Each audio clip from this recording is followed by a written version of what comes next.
festa do fim de semana.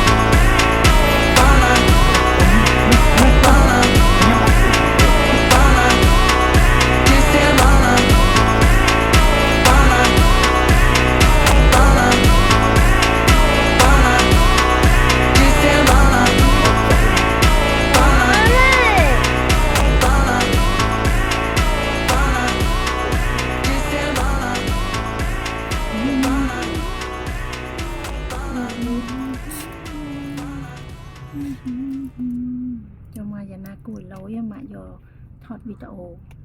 record screen for YouTube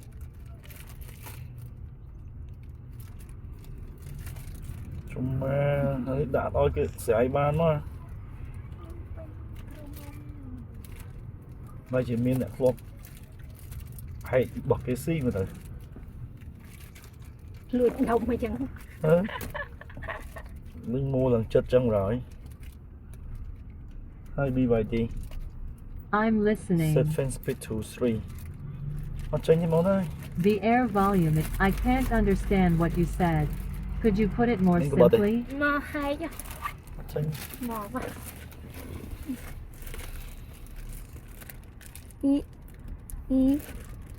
cái chết tinh thần đi muối tại nhà na lên mà một hân ấy đấy ấy chứ nghe bích nhá đó bé à sẽ kia có tiền lúc trên cao đó cái tôi bưng thế nên ban xì ban chồng ấy không chắc bước bao giờ đó có đồ mà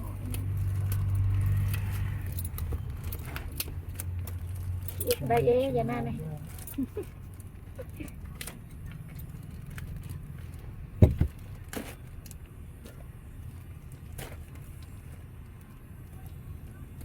ôi giờ nó bị chết hợp bích chưa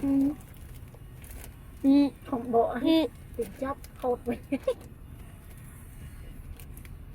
có mà sạch bọc ấy